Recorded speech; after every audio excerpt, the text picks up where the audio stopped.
Yeah, absolutely. So I have a similar story to Ashley of I got a call asking if I wanted to design a collection, and the response, which sounds cheesy when I hear it now, but I said, well, that's the dream. And then I was like, oh, that's embarrassing. Sorry, I didn't mean to say it that way. But yeah, a little over a year in the making.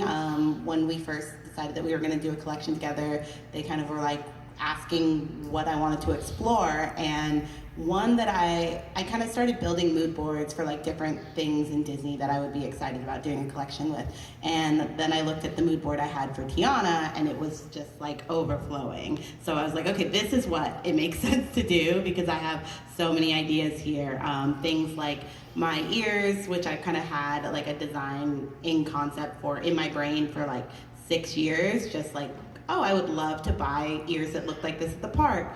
And so with Tiana, there's so much inspiration.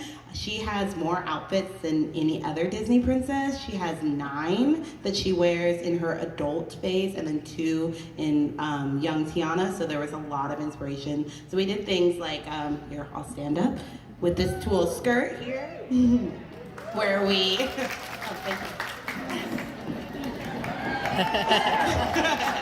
Where we took inspiration from like her blue dress, which is kind of where she wears earlier in the movie. It's maybe the first time she sees herself as a princess, and then her green dress that she wears at the end, and then yellow for the almost there dress that she wears at the very beginning of the film. So there was a lot with her color palette to play with. I also thought about a lot of my friends in the Disney community who are Disney fans. I have one friend who is a little bit more on the tomboy side, so I wanted to make sure we had some kind of sportier pieces that could help her show her Tiana spirit, but maybe not in a tulle way.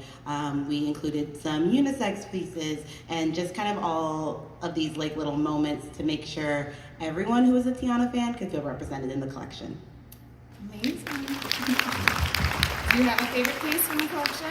Again, don't make us answer these. But like I said, the ears, actually, that sketch that you see there is something that I had saved on my computer for, I guess it's not a sketch, I made it in like a keynote, but it's something I've had on my computer for, I think, I've been saying 5 years, but I think it's closer to like 6 or 7. So when they were like, you can do ears, I was like, this is the ear, and it pretty much came like from concept in my head. We decided to add some pearls at the end and make it velvet, so if you have curly hair, it's really comfortable to wear. That's one of my favorites. Also the Tiana varsity jacket. I'm not currently wearing it, but that's another thing that I've always wanted, a Tiana varsity jacket, and it came out like exactly how I had it in my brain. So there are a lot of things I love, but those are probably the 2 like standout ones. I mean, getting to design your own ears is pretty iconic, Yeah. so I can see why. Yeah.